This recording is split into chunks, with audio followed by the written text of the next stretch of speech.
Okay, no, don't move. Hai, Assalamualaikum. Hayefu is back. Kali ini Hayefu akan membahas alur cerita film Jungle yang dirilis tahun 2017.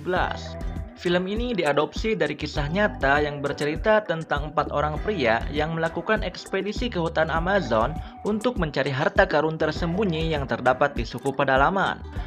Namun ternyata mereka malah tersesat di sana dan mengalami kendala di dalam hutan. Tanpa berlama-lama, langsung saja kita cek recap filmnya.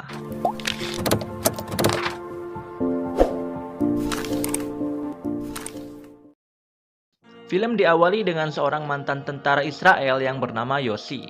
Dia sedang mengadakan perjalanan menuju Bolivia dengan menaiki truk. Dia adalah seorang petualang yang selalu ingin menjelajah tempat-tempat baru. Saat akan menyeberangi danau, dia bertemu dengan Marcus, seorang guru yang hampir ketinggalan perahu.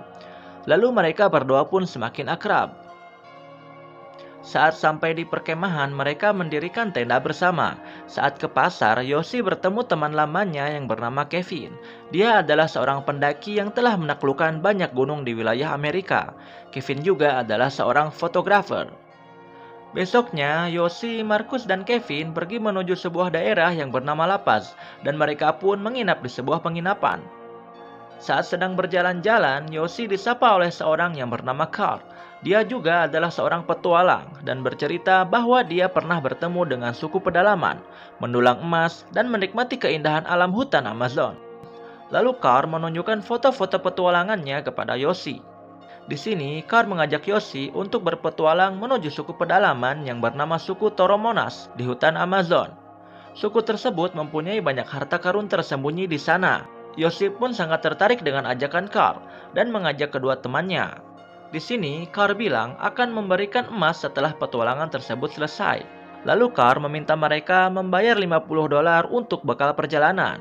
Setelah merencanakannya dengan matang, mereka pun akhirnya pergi dengan pesawat kecil menuju hutan Amazon. Setelah sampai, mereka pun langsung memasuki hutan. Mereka terlihat bersemangat untuk berpetualang. Saat malam, Carl bercerita tentang suku primitif yang pernah ia lihat. Kata Carl, suku tersebut adalah suku yang cerdas dan tidak terpengaruh oleh dunia luar. Esoknya, mereka melanjutkan perjalanan dan terguyur hujan hingga basah kuyup.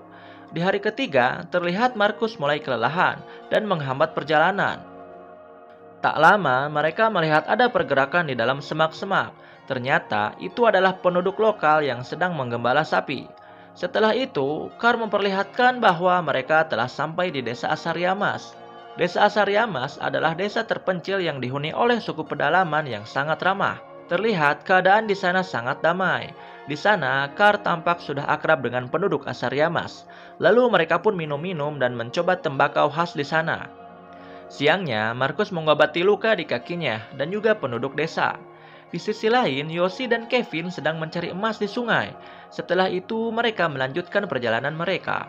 Lalu mereka kembali memasuki hutan dan sisa perbekalan mereka tinggal sedikit. Di sana, Carl melihat monyet yang bergelantungan di atas pohon dan tak disangka Carl menembak monyet tersebut. Setelah itu, Carl membakar monyet itu untuk dimakan. Carl tampak sangat menikmati monyet bakar buruannya. Marcus yang melihat hal itu merasa mual. Tetapi Kevin dan Yossi mencoba monyet bakar itu dan menurut mereka rasanya enak. Besoknya mereka melanjutkan perjalanan, tetapi luka di kaki Marcus semakin parah, yang mana itu akan menghambat kembali perjalanan mereka. Dia merasa tidak enak dengan yang lainnya. Setelah itu mereka mendiskusikan bagaimana caranya agar Marcus tetap bisa ikut perjalanan, tetapi tidak menghambat perjalanan mereka. Lalu mereka pun berdiskusi. Setelah itu, mereka pun membuat rakit agar bisa mengarungi sungai. Setelah rakit selesai dibuat, mereka pun mulai mengarungi sungai. Awalnya, perjalanan mereka di sungai aman-aman saja. Namun, terlihat arus sungai semakin deras dan membuat rakit mereka sulit dikendalikan. Setelah menepi, Carl pun marah dan memutuskan untuk pergi ke dalam hutan kembali. Lalu Yossi masuk ke hutan untuk mencari Carl. Terlihat di sana Carl menembak ke arah Yossi. Ternyata Carl menembak seekor jaguar yang sedang mengintai Yossi. Di tepi sungai, mereka mulai berdebat dan akhirnya mereka memutuskan untuk membagi dua perjalanan. Yossi dan Kevin lewat jalur sungai, sementara Carl dan Marcus melewati hutan. Lalu mereka pun berpisah. Di sini adalah kali terakhir Carl dan Markus terlihat dan tidak pernah ditemukan lagi hingga sekarang. Di sungai, Yoshi dan Kevin mulai mendekati arus yang sangat deras, hingga rakit pun tidak bisa dikendalikan. Lalu mereka menabrak sebuah batu besar di tengah arus dan terjebak di sana.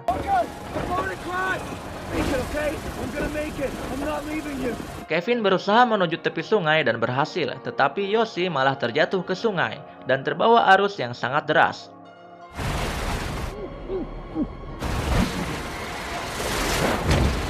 Untungnya, Yoshi tersangkut di sebuah batu dan bisa berenang menuju tepi sungai. Dia mencoba memanggil Kevin dan tidak ada jawaban sedikit pun. Yoshi mulai memanjat ke atas bebatuan, lalu dia melihat tasnya yang berisi perbekalan hanyut di sungai.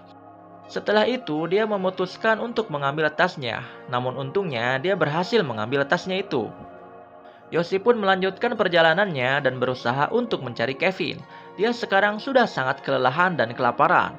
Lalu dia melihat buah di atas pohon dan mencoba mengambilnya. Namun saat memanjat, dia terkaget karena ada seekor ular. Dia pun terjatuh dan mencoba membunuh ular itu. Setelah ularnya mati, akhirnya dia bisa mendapatkan buah tersebut. Saat malam, dia tidur beralaskan dedaunan. Dia bermimpi sedang berada di restoran dengan banyak makanan. Saat dia akan makan, dia terbangun karena mendengar suara sapi. Paginya, dia pun melanjutkan perjalanan. Saat dia duduk, dia baru menyadari ada benjolan besar di dahinya, dan ada sesuatu yang bergerak di benjolannya tersebut. Saat tidur di malam hari, dia terbangun dan berhalusinasi melihat Markus sedang melihatnya. Lalu dia mendengarkan suara di balik semak-semak. Ternyata itu adalah seekor macan yang sedang mengintainya. Yoshi pun menggunakan api dari gas untuk mengusir macan tersebut. Paginya, dia merasa sangat tidak nyaman dengan benjolan di dahinya. Dia pun dengan terpaksa melukai dahinya dan mengambil sesuatu di dalamnya. Tak disangka, di dahinya itu ada seekor sejenis lintah yang masih hidup. Dia pun melanjutkan lagi perjalanannya. Dia menemukan 2 butir telur di sarang burung. Karena sudah benar-benar kelaparan, Yoshi pun memakan telur tersebut mentah-mentah. Setelah itu, dia pun menemukan ada bekas perkemahan yang terbuat dari dedaunan kering, dan dia juga menemukan sebuah peta. Karena perjalanan yang tanpa henti, kakinya terluka karena lembab. Dia pun mulai stres, lalu dia teringat ayahnya yang menyuruhnya untuk sekolah. Juga dia teringat pesan Carl untuk selalu dekat dengan sungai. Di tempat lain, Kevin ternyata masih selamat, yang mana dia ditemukan oleh penduduk lokal tergeletak di tepi sungai, dan Kevin pun dibawa ke perkampungan mereka. Setelah itu, dia meminta bantuan kepada pihak berwenang di sana untuk mencari Yoshi.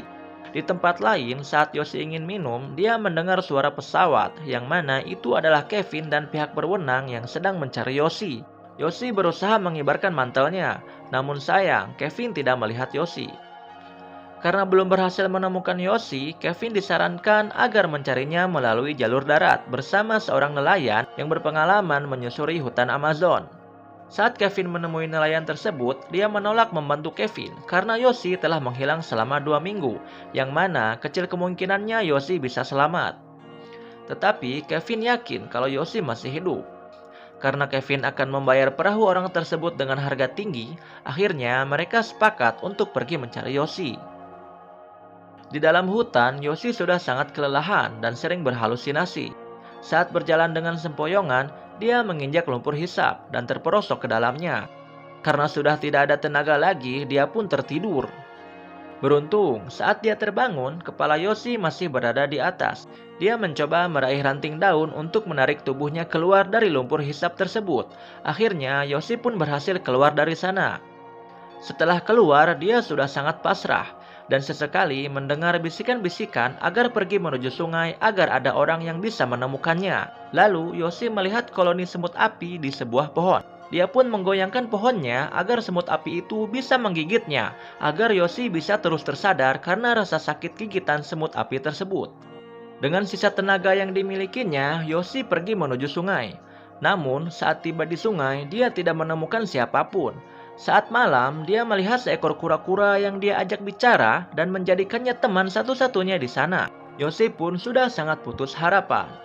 Besoknya, Kevin yang sedang menyusuri sungai menepi ke bibir sungai karena arus yang deras di depannya. Karena hal itu, Kevin dan nelayan yang bersamanya memutuskan untuk kembali. Saat Kevin akan kembali, Yoshi terbangun dan melihat Kevin dari kejauhan.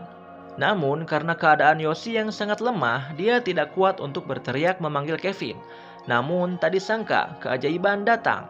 Kevin menoleh ke arah Yoshi dan melihatnya dari kejauhan. Tampak Yoshi sudah sangat tidak berdaya. Kevin dengan segera menyuruh nelayan yang bersamanya untuk putar arah kembali menuju Yoshi. Kemudian dengan haru, Kevin langsung memeluk Yoshi. Yoshi yang sudah tidak sanggup berjalan, dia dipayang menuju perahu oleh Kevin dan nelayan tersebut. Setelah itu, Kevin membawa Yoshi ke perkampungan tempat dia diselamatkan. Sesampainya di sana, para penduduk di sana memberi selamat atas berhasilnya Kevin dan Yoshi keluar dari hutan Amazon yang sangat ganas. Setelah kondisi Yoshi membaik, Kevin dan Yoshi bisa pergi kembali ke lapas dengan harapan mereka berdua bisa bertemu Carl dan Marcus di sana. Namun, setelah Kevin mencari Carl dan Marcus berminggu-minggu, dia tak jua menemukannya. Dari kejadian yang mereka alami, Yoshi dan Kevin sadar bahwa harta karun yang paling berharga adalah nyawa mereka sendiri, bukanlah emas yang mereka awalnya cari. Dan film pun tamat. Inilah beberapa foto dari mereka pada tahun 1981.